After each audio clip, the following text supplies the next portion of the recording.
안녕하세요. 본 안내는 인하대 과학영재센터가 2023년 1년 동안 어떻게 운영되는지를 설명하는 비디오입니다. 동영상 자료인데요. 저는 센터장을 맡고 있는 수학교육과의 박재남이라고 합니다. 그래서 먼저 본 안내는 인하대 영재센터에 재학 중인 학생들의 학부모님들과 전국의 초등학교, 중학교 선생님들을 위한 안내 동영상입니다. 그래서 먼저 이렇게 공지사항서부터 가나다라마 순서로 말씀을 드리도록 하겠습니다. 그 첫 번째 공지사항은 인하대 영재센터에서는 지역사회화하고 어떤 공존의 입장에서 캠프를 운영을 계속 하도록 하겠습니다. 두 번째는 뭐냐면은 우리가 연구팀을 센터에 계신 분들을 중심으로 해서 발표대회라든지 수학여행 연구팀, 교구개발, 그 다음에 2024년이 되겠죠. 어떤 선발고사, 그 다음에 CT교육. 이 CT교육이라는 말은 보통은 우리나라에서는 인공지능 교육 또는 정보교과로 사용되고 있는 원래의 교육학 용어입니다. 그래서 교재개발 연구팀 이렇게 운영을 할 것입니다. 자, 우리의 강의는 우리 선생님들의 정말 훌륭하신 분들이 담당하시는 강의는 어디서부터 시작이 되냐면은 어떤 수학적 양상에서부터 시작이 돼서요. 우리 교수진이 수업 교환을 만들 적에는 수학적 양상을 필두로 해서 양식이 만들어지고 그것을 기준으로 해서 양질의 강의가 이루어집니다. 그러면은 사고의 수학적 양상이라고 하는 것은 뭐냐면요.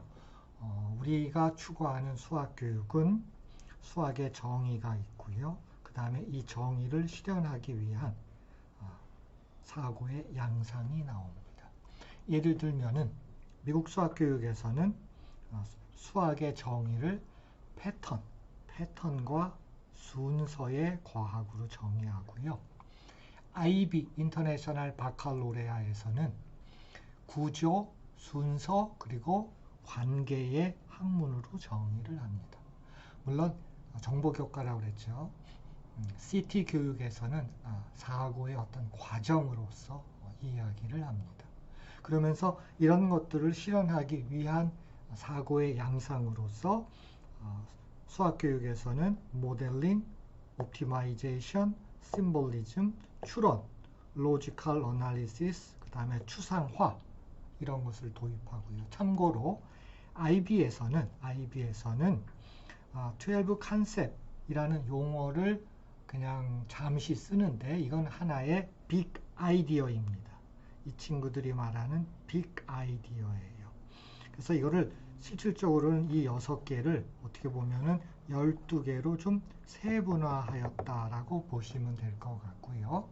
CT 교육, 인공지능 교육에서는 분류, 텍사노미라는 용어를 쓰면서 디컴포지션, 세분화하고 추상화하고 일반화하고 계산적, 이밸류에이션, 그 다음에 알고리즘적 사고 이렇게 나누어서 이론을 전개하고 있습니다. 그럼 우리는 이제 미국 수학교육학회에서 사용하고 있는 이 6가지 인간의 양상을, 사고의 양상을 인하대 영재센터에서는 이것을 도입해서 운영을 하고 있다는 것입니다. 즉, 사고의 양상이라고 하는 것은 전통적으로 이것은 인간의 뇌에 관련된 것입니다. 인간의 사고, 얼마 동안이요? 정말 수십만 년 동안의 인간의 뇌의 어떤 성격하고 관계가 있어요. 인간의 뇌의 성격에는 굉장히 많은 것들이 있습니다. 예를 들면 이런 거죠. 사촌이 땅을 사면 배가 아프다. 이것도 인간의 사고의 양상입니다. 여기 보세요. 비가 오는 날은 부침개가 먹고 싶어진다. 이것도 역시 인간이 가지고 있는 사고의 양상입니다. 그런데 그거는 수학하고 관계가 없지요. 그러면 수학하고 관계가 있는 것들을 모아놓은 것이 바로 이 6가지라는 것입니다. 그래서 인하대 영재센터에서는 이거를 중요하게 생각하고 이것을 활용해서 학생들을 교육시키고 있다는 것입니다. 그러면 우리 학부모님들과 그리고 전국의 초등학교 그 다음에 중학교 선생님들을 위해서 이 6가지를 제가 설명할 필요가 있다는 것이에요. 왜냐하면은 우리나라에서는 이 시스템 자체가 틀려요. 우리나라는 맨 위에 뭐가 있어요? 총론이 있지요. 그건 우리나라만 그렇습니다. 총론은 특히 미국이라 그러면 미국에서는 총론이 없습니다. 미국 교육에서 제일 위에 위치하는 것은 정의예요.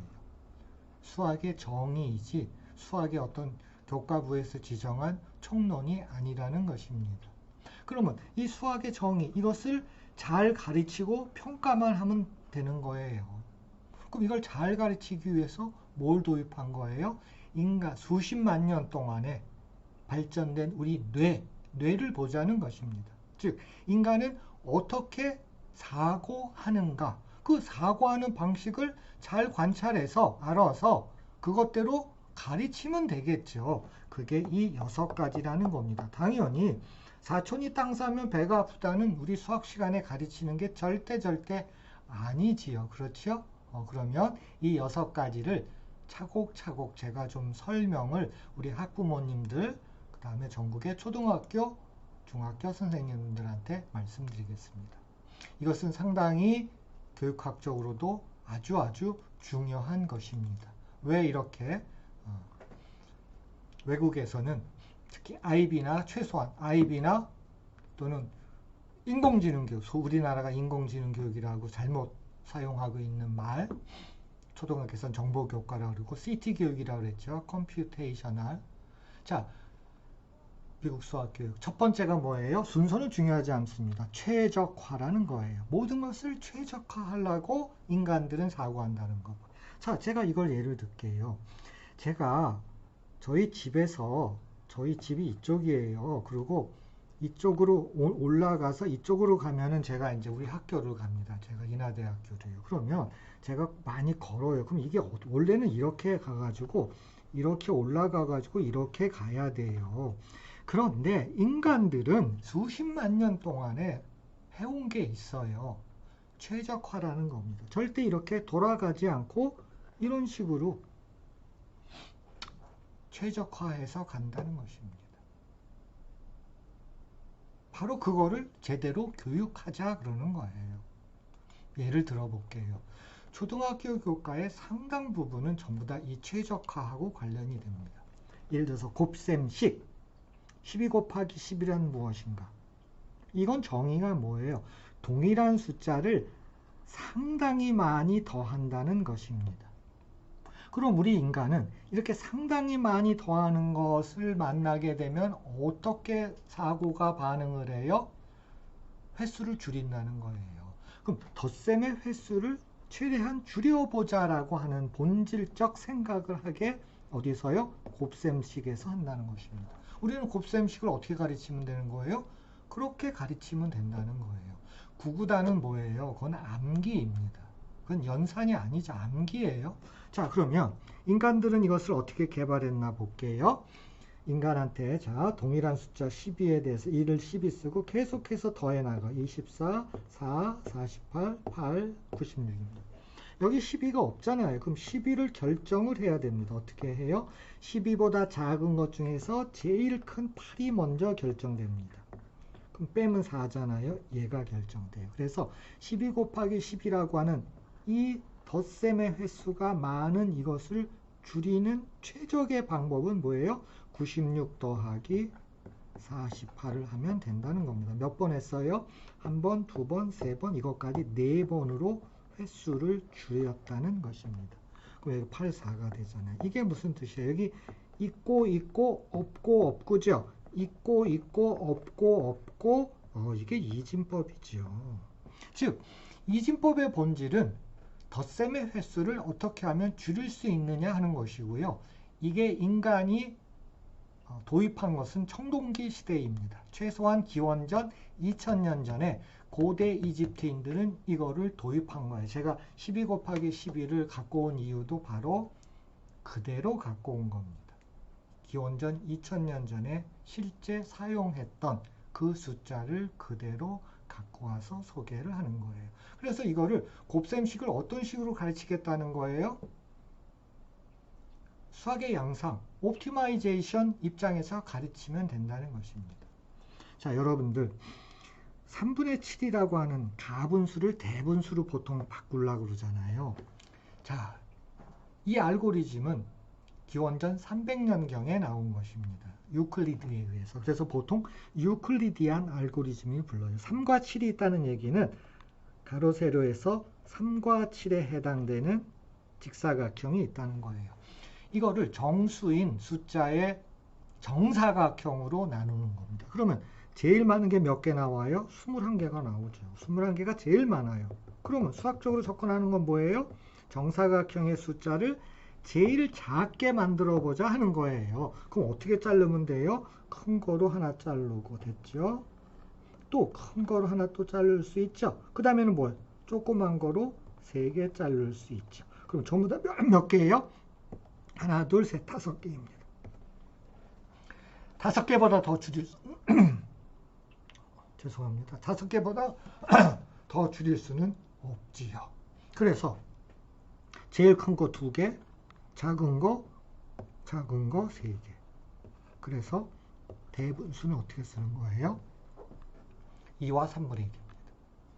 이것도 최적화 알고리즘이에요.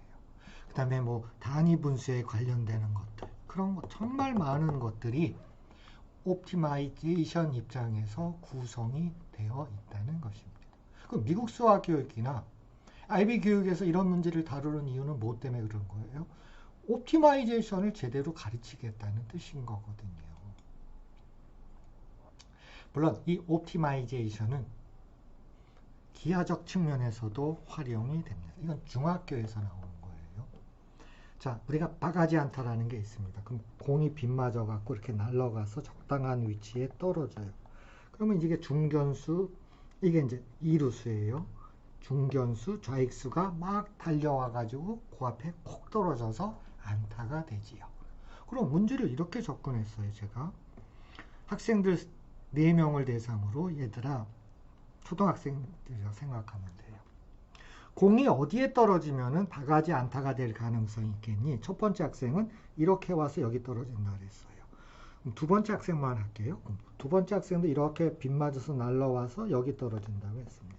그럼 어떻게 되는 거예요? 자, B라는 학생은 뭐예요? 이루수하고의 거리, 중견수하고의 거리, 그 다음에 우익수하고의 거리를 쭉 재인 겁니다.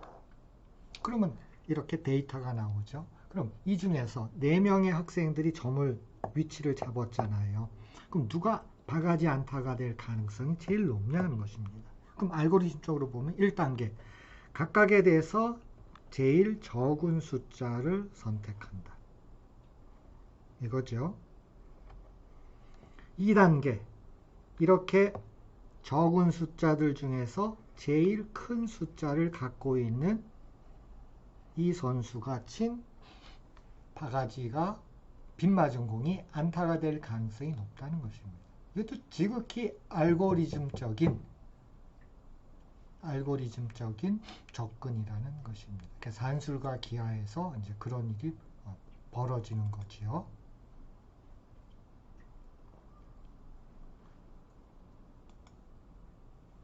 자, 요번에는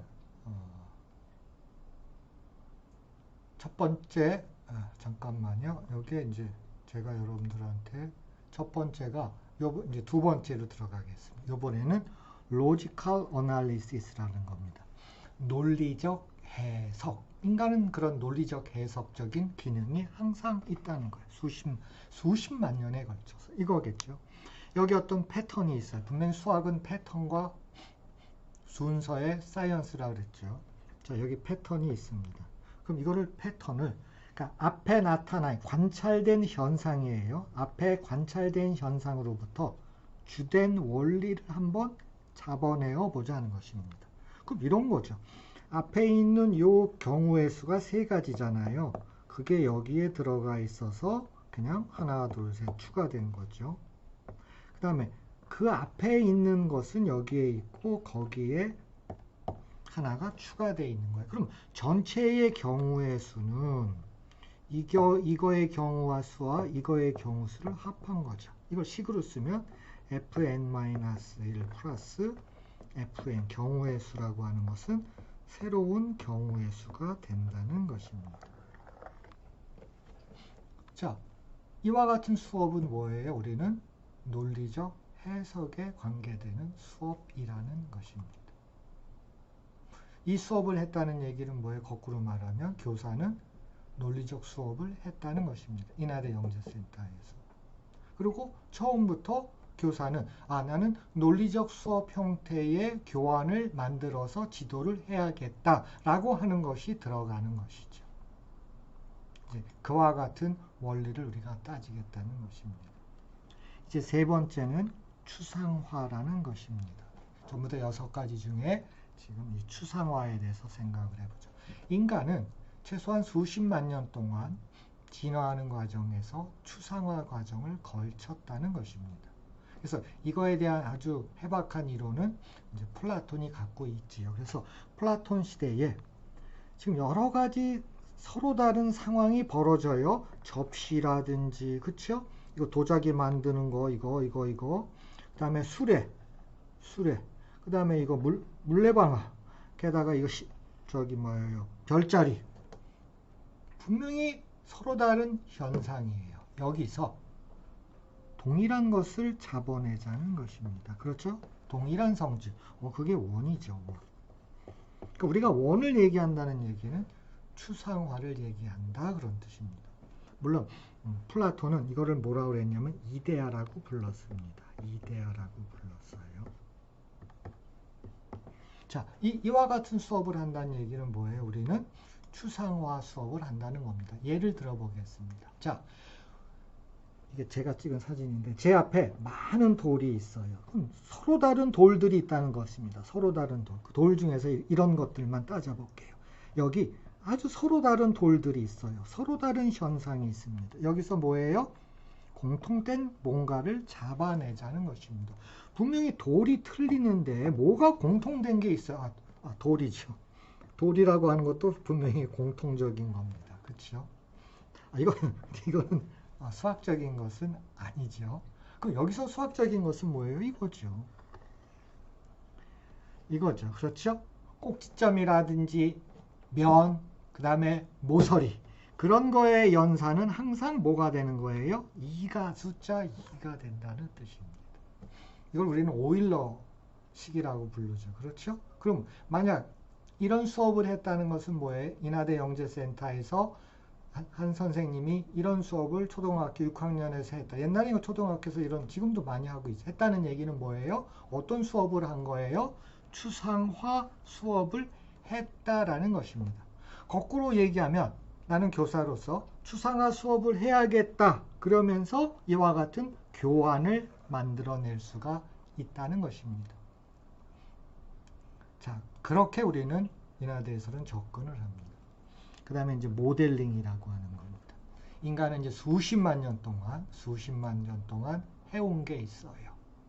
그게 모델링이라는 것입니다. 어떻게 해요?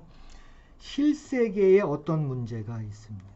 좋아요. 이 문제를 식을 써가지고 수학적 세계로 가지고 와요. 그런 다음에 여기서 갖고 온 수식을 가지고 풀어요. 풀면은 뭐가 나오는 거예요? 수학적 결론이 나오는 것이죠. 이거는 정말 그 실세계 문제에 대한 모델링은 굉장히 많이 접하고 있는 이런 프로세스에 접하고 있는 과정을 제가 보여드리는 거죠. 그래서 조금 어려운 얘기를 하면은 이게 현수교거든요. 여러분 현수교 알죠? 현수교, 저게 뭘까? 그건 실세계 문제예요. 그럼 여기서 나타나는 장력이라든지 그런 것들을 식을 써가지고 수학의 세계로 갖고 와요. 그럼 이거를 풀어요. 그럼 뭐가 나와요? 2차식이 나오거든요. 그러면 현수교에 나타나 있는 이 현수교에 나타나 있는 이 로프는 뭐예요? 2차 함수가 되고, 물론 이걸 공학적으로 여기에는 장력이 얼마 걸린다, 여기는 장력이 얼마 걸린다를 전부 다 계산할 수가 있거든요. 그래서 실세계에 관련된 문제를 예상한다는 얘기는 이거를 다리 건설할 적에 우리가 뭐부터 해야 돼요? 이 지역에서 이 지역으로 다니는 자동차가 시간당 또는 특정 시간대 또는 점심때, 저녁때 최대 몇 대가 다닐 것인가, 앞으로 5년이나 10년 후에는 몇 대가 다닐 것인가, 그런 것들을 계산을 해야 되겠죠. 조사를 해야 되겠죠. 그걸 바탕으로 해서 여기서 로프는 어떻게 쓰고 간격은 어떻게 하고 이런 공학적인 이야기가 나온다는 것입니다. 이건 제가 조금 어려운 예를 들었지만 상당히 괜찮은 좋은 예라서 제가 한번 들어봤어요. 자, 요번에는 심볼리즘이라는 용어를 써보겠습니다. 또 역시 인간들이 수십만 년 동안 해온 게 있어요. 기호화입니다. 인간은 기호를 도입했어요. 정말 힘든 과정이었죠. 정말 힘든 과정이었습니다. 뭐 이런 것들이에요. 문자와 식을 이용한다는 거죠. 그렇죠. 그런데 이 문자와 식에는 두 가지가 있어요. 하나는 계산, computation. 그렇죠. 이거에 뭐 해를 구하여 보자. 또 하나는 뭐예요? 이거의 communication.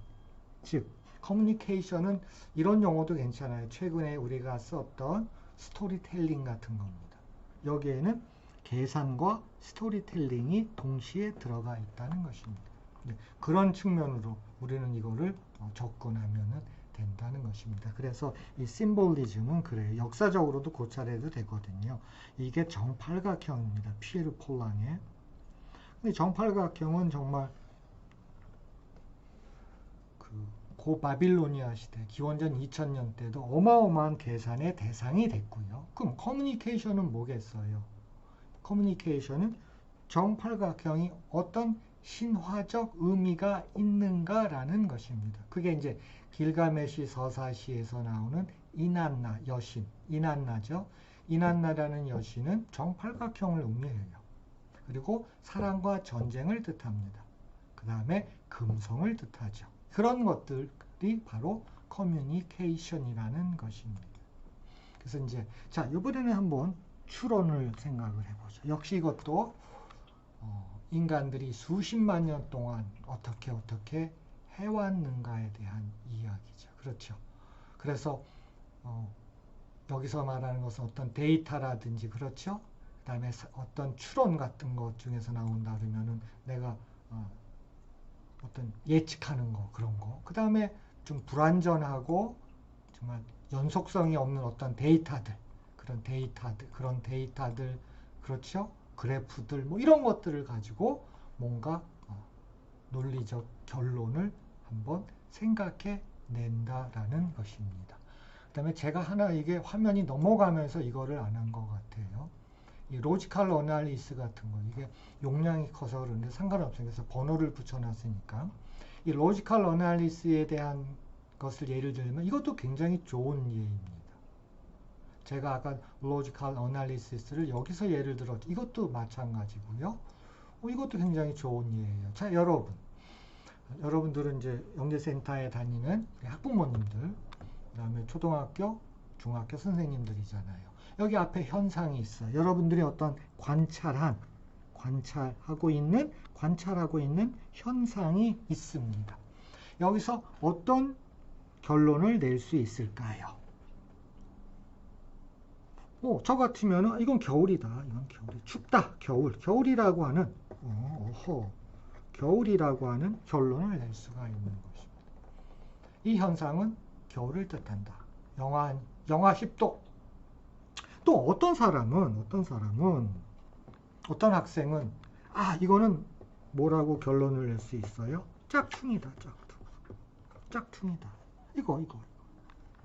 어떻게 눈이 오는데 자기 머리를 자기 머리칼이겠죠. 헤어스타일을 보호하기 위해서 가방을 썼지요. 그러면 이 가방은 짝퉁일 것이다 라고 하는 로지컬 어널리시스라고 하는 것입니다. 물론 수학은 아니죠. 그렇죠? 네, 그래서 로지컬 어널리스라고 하는 것은 꼭 수학만 해당되는 건 아니지요. 이건 수학이죠. 그렇죠? 자, 그래서 아까 제가 인퍼런스라는 얘기를 했던 거죠. 그래서 데이터라든지, 그렇죠. 많은 데이터라든지, 그래프라든지, 그렇죠? 그 다음에 불완전하고 연속성이 없는 그런 데이터들로부터 뭔가를 이끌어낸다는 것입니다. 그러면 예를 들면 이런 거죠. 쿠팡의 대피라미드는 연도로 보면 1840년서부터 1212년까지 어마어마한 데이터들이 쌓여 있어요. 즉, 한 변의 길이와 높이가 결정되어 있다는 것입니다. 그래서 이런 거로부터 뭘 추정을 해요? 비율. 요거 비율 나오죠? B 대 A. B 대 A는 이와 같은 관계식을 만족한다라고 하는 어떤 추론을 잡아낼 수 있다는 것입니다. 물론 이 추론이 과연 맞느냐? 그 얘기는 또 별개의 문제입니다. 그렇게 추론을 보통 그렇게 하잖아요. 강하게 추론한다 그런 뜻입니다. 제가 여러분들한테 수학적 양상을 인간 사고의 양상을 말하는데요.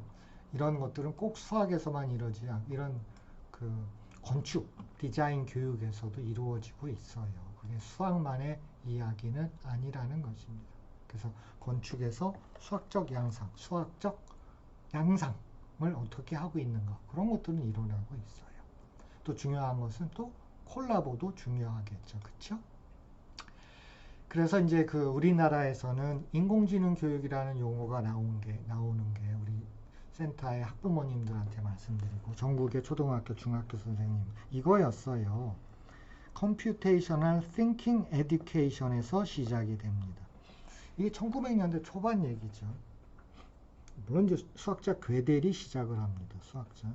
있어 CT 교육이라고 얘기를 하죠. 인간의 사고 과정이면서 이런 것들을 추구하는 거라고 나오는 거잖아요. 근데 이게 우리나라에 몇 개 전에 들어올 적에는 CT 교육이 어떻게 들어왔냐면은 이거를 이렇게 번역했어요. 컴퓨팅 교육이라고 했어요. 이거 여러분 이거 아셔야 됩니다. 컴퓨테이셔널하고 컴퓨팅은 틀려요. 분명히 틀립니다. 너무 많이 틀려요. 요거만 가지고 얘기하는 게 컴퓨팅이죠. 코딩 교육이라는 거잖아요.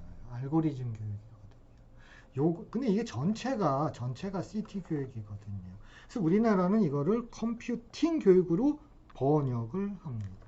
그러면서 자꾸 코딩 교육만 갖고 나오니까 최근에 한 2년 반 전서부터 어떤 용어가 나오는 거예요? 인공지능 교육이라고 하는 용어로 이게 탈바꿈하게 돼서 지금은 키트 교육으로 모든 것이 올인하고 있지요. 그렇죠. 그래서 여러분들은 특히 초등학교 선생님들이나 중학교 선생님들은 이거를 그래서 보셔야 됩니다. 우리나라가 왜 이렇게 누군가가 이거를 내가 분명히 알면서도 나는 그렇게 했다고 봐요. 알면서도 의도적으로 이거를 오역한 것입니다. 그래서 원래는 뭐예요? 이거이고요. 이런 교육을 말하는 것이 바로 초등학교의 정보교과예요. 물론 이런 것들이 있어요. 이것도 뭐예요? 인간의 뇌에 가는 것입니다. 인간의 뇌. 인간 지능에 관련된 것을 가지고 우리가 그거를 인공지능으로 덮어 씌우려고 그러면 안 되죠. 인간의 뇌, 이게 인간 지능이잖아요. 그거의 코딱지가 뭐예요? 인공지능이죠. 근데 이거를 호도하면 안 됩니다. 호도하면은 안 된다는 거예요. 자, 그래서 이 CT 교육에서 저는 그냥 인공지능 교육이라는 말을 절대 안 써요. CT 교육이라는 말을 써요. 여러분들도 그랬으면 좋겠어요. 알고리즘적 싱킹이 뭐겠어요? 중학교에서 말하는 도형을 완전하게 분류해보자. 5가지밖에 없다. 그런 거거든요. 정말 좋은 교육입니다. 알고리즘 싱킹을 위한 교육 중에서 이거보다 더 좋은 게 어디 있어요? 또 이거 보세요. 테셀레이션. 요거 검정색은 뭐냐면은 2가지 이상. 정다각형을 2가지 이상 쓰죠. 레귤러, 세미 레귤러 테셀레이션. 그 다음에 세미 레귤러 테셀레이션. 이게 빨간 거는 뭐예요? 중점을 잡아준 거죠. 중점. 이거 잘 안 찍히는데. 중점을 연결한 게 뭐예요? 듀얼 테셀레이션. 이 프로세스를 거친다는 뜻이에요. 그게 알고리즘 싱킹이죠. 그래서 도형들이 어떻게 만들어져? 이건 제가 이제 투르키에, 지금은 투르키에를 여행했을 때 이제 찍었던 사진을 보여드리면 이거죠. 이건 8사입니다. 보이시죠? 8사라고 하는 세미 레귤러 테셀레이션입니다. 그렇죠? 이미 이거는 동로마 시대 때도 나왔던 거예요. 요거는 이제 또 약간 변형된 거죠. 8사에서 변형된 거. 자, 요거는 저는 이제 집이 송도라 기차를 타고 다녀요. 수인선 이런 거를. 자, 이거를 보고 찍은 겁니다. 요거는 제가 터키를 여행했을 때 터키에서 찍은 거예요. 근데 같잖아요. 이것도 알고리즘적으로 생각하면 뭐예요? 이거는 듀얼 테셀레이션이거든요. 그러니까 한국에도 있고 터키에도 존재하는 것입니다. 터키하고 한국이 형제 나라라고 그래가지고 이게 같이 존재하는 게 아니라 이건 수학적 배경을 갖고 있기 때문에 그러고, 수학은 뭐예요? 전 세계 공통 언어지요. 그렇죠. 그러니까는 거기도 있고 제가 타고 다니는 전철에도 있는 거지요. 자, 요거는 이제 원에 의해서 만들어지고요. 그렇기 때문에 이제 자연스럽게 원과 반을 겹치느냐 또는 겹치지 않고 접하느냐의 문제로 발전이 되거든요. 이건 정육각형 구조로 들어가죠. 요거는 사실은 니니베라고 하는 이라크에서 기원전 600년대. 요거는 에페소입니다. 요건 에페소에서 찍은 거고요. 요건 15세기 오스만 제국의 박물관에서 찍은 거예요. 이렇게 동시에 존재하게 되죠. 그래서 이건 정육각형에 의한 테셀레이션 개념입니다. 그래서 초등학교에서는 어떻게 하고 있어요? 돌리고 뒤집고 밀기를 하거든요. 초4 같죠? 저도 이거 수업했어요. 초4. 돌리고 뒤집고 밀기 초등학교에서 하잖아요. 이거거든요. 그럼 이거를 뭐하고? 인공지능. 내가 그런 말 안 쓴다 그랬죠. 근데 이건 인공지능이에요. 대학에서 하는 기계학습입니다. 기계학습에서는 어떤 게 있어요? 클래시피케이션 중에 decision tree라고 하는 결정 트리라고 하는 게 있어요. 그 결정 트리예요. 거기서 6가지가 만들어지고 각각에 대한 디자인 구성이 이렇게 되죠. 거꾸로 예를 들면 이런 거, 우리나라의 단청 같은 거죠. 자, 여기 이런 문양이 있다. 이게 어떤 형태를 갖고 있느냐. 그렇죠. 그래서 7가지로 완전히 결판이 난다라고 하는 결정 트리라고 하는 거예요. 물론 평면으로 확장하면은 17가지 결정 트리가 만들어집니다. 이건 이제 대학 수준에서 하는 거겠죠. 그렇죠? 그래서 만약에 우리가 이게 제가 에페소에서 찍은 거예요. 이런 걸 여러분들이 보시면 이거 뭐야? 이거 곤충의 머리고 이거는 뭐 더듬이? 뭐 이렇게 생각할 수가 있는데 이건 이거죠. 이건 이거예요. 이건 뭐예요? 이게 바로 아까 분류로 말한 P1에 해당되는 것입니다. 이거예요. 이거입니다. 이거예요. 그러니까 당연히 에페소에 아까 나왔던 이거는 이제 그 처음부터 그 동로마 제국 시대에 그런 테셀레이션을 알지는 못했어요. 왜냐하면 한 100년 전에 우리가 17개라고 하는 분류를 100년 전에 하거든요. 지금으로부터 대략. 그러니까 동로마 제국에서 이거를 뭐 한다기보다 인간이에요. 인간은 이런 거에 관심을 가질 수밖에 없다는 거예요. 그냥 그게 자연스럽게 나타나고 지금은 그거를 수학적으로 분류를 할 수가 있다는 거죠. 그래서 제가 인하대학교 영재센터의 교육 방향에서 제가 올려놨는데 글자로 자, 인간의 사고의 수학적 양상을 중요시하겠다는 것입니다. 그 다음에 세계 시민 소양 교육, 문제 해결을 위해서 어떻게 우리가 지도하는가, 발표, 평가 이런 것들을 우리가 추구하고 있습니다. 그래서 우리 강사진이고요. 우리 훌륭하신 선생님들하고 같이 최선을 다해서 하고 있고요. 저희 영재센터에서는 수학여행을 갑니다. 말 그대로. 이게 이제 2019년에 우즈베키스탄을 가서 거기 영재센터 학생들하고 수업 활동을 같이 하고 그리고 여행을 하는 그 다음에 물론 여행을 하는 과정에서 제가 중요한 위치에서는 이제 설명을 제가 하고 있지요. 이제 그 이후에는 갔었어야 되는데 코로나 때문에 못 갔고요. 작년 2022년에는 왜 못 갔냐면은 우리가 이제 절차상 이거를 이제 그 여행사들로부터 견적을 받거든요.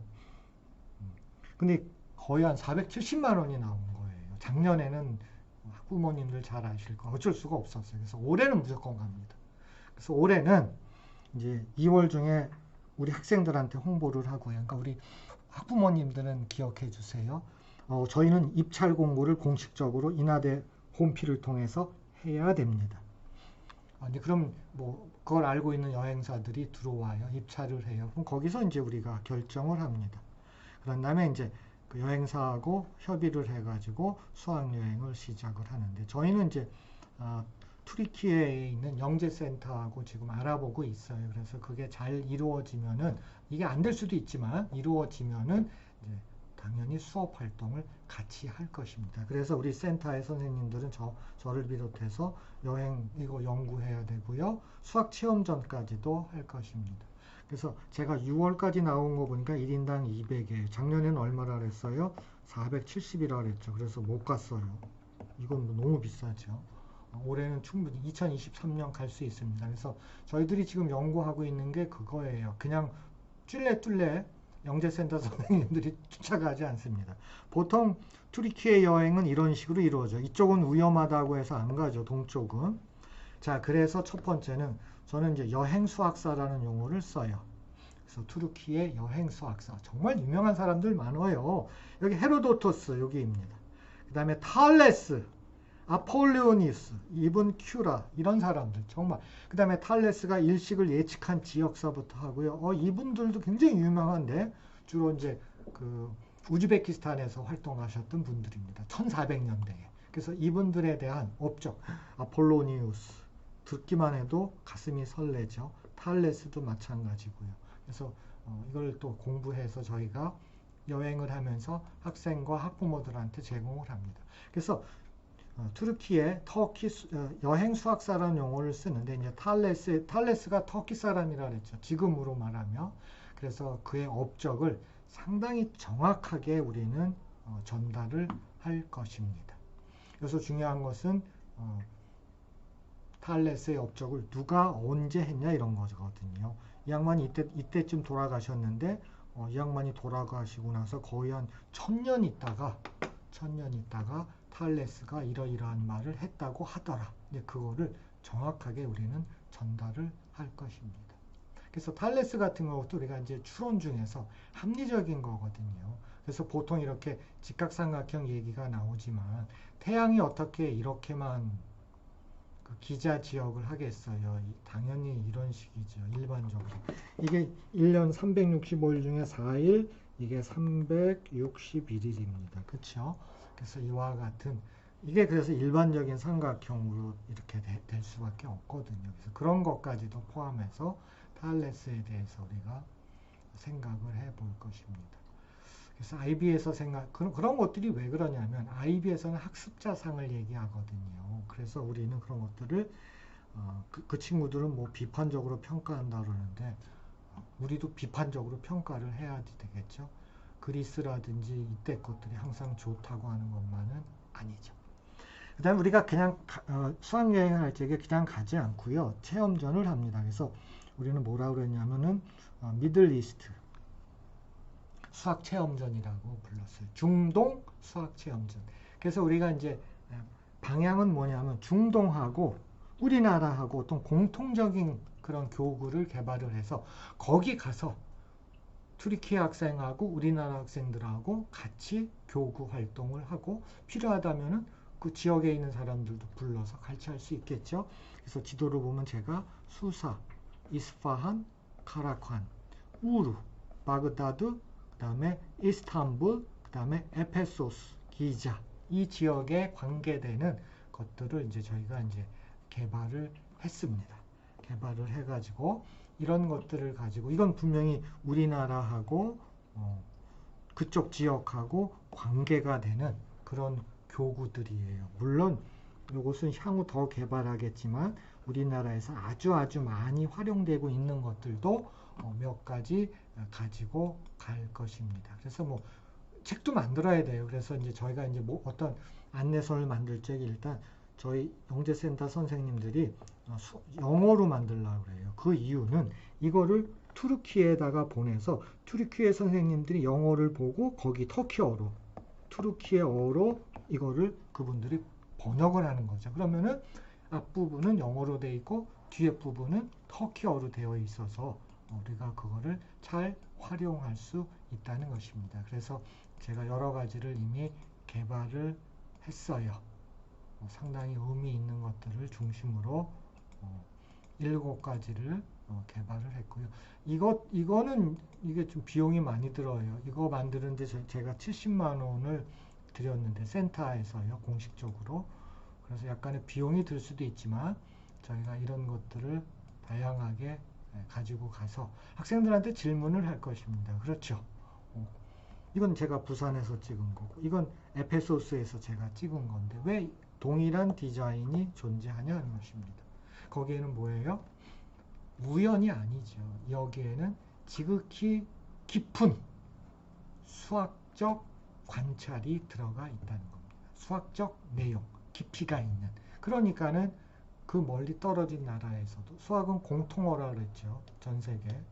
문명 공통어입니다. 그럼 당연히 이게 들어가겠죠. 이 디자인은 대략 10세기에 처음으로 나왔습니다. 10세기에 어디서 나왔냐면은 이란에서 나왔죠. 그러니까는 이게 대한민국에도 들어온 거고 당연히 터키에도 가게 되는 거죠. 우리는 그런 것들을 따지겠다는 것입니다. 뭐 이런 도자기 같은 거 우리나라로 말하면 조각보예요. 그래서 조각보에 관련된 것들인데 이건 부산에서 찍은 거고 이건 부평 이건 제가 이제 터키에서 찍은 겁니다. 에페소 이건 제가 소피아 성당에서 찍은 거거든요. 그래서 이런 것들이 왜 지역을 관계없이 존재하는가. 이거는 아까 말한 대로 우리나라는 용어로 말하면 조각보입니다. 조선시대 조각보이고요. 우리 학생들이 이런 활동을 했다는 얘기는 어떻게 보면 조각보 전시회를 했다는 얘기하고 똑같다는 것입니다. 그렇게 저는 이것도 제가 이제 학생들하고 활동한 거 이런 것들도 마찬가지입니다. 이게 아까 어디서 나오는 거 이것도 제가 어디서 찍은 거예요. 이런 디자인은 우리나라에 너무너무 많지요. 이건 제가 부산에서 찍은 거고 이건 터키에서 찍은 거예요. 그럼 이 디자인이 왜 이렇게 존재하냐 하는 것입니다. 이것도 마찬가지고요. 그래서 이런 것들을 중심으로 해서 수학체험전을 그래서 부스를 최소 10개를 운영하려고 합니다. 이것도 수사에서 나온 거고요. 굉장히 중요한 활동입니다. 자, 이건 테셀레이션에 관련된 거고요. 그래서 이런 것들을 가지고 이거는 그 투르키에 있는 토카피 박물관입니다. 굉장히 의미가 있죠. 그래서 이거는 접점이 0을 뜻하는 거고 이건 접점이 하는 게 1을 뜻하는 겁니다. 그래서 0과 1 사이의 비율이 상당히 의미 있는 그런 수학적 활동이 될 것입니다. 그래서 제가 이미 터키에 대해서 알고 아까 그거를 이제 보도블록으로 내려와 있죠. 당연히. 이것도 보도블록으로 내려와 있죠. 그래서 부스 7은 뭐냐면 이제 페이의 글라스 피라미드 같은 것을 직접 만들기를 할 것입니다. 이건 충분히 가치가 있으니까 저희가 이제 9회와 10회에 저희들이 이제 발표를 상당히 중요시 합니다. 그래서 학생들이 준비한 것들을 친구들 앞에 모여서 이제 발표 평가를 하거든요.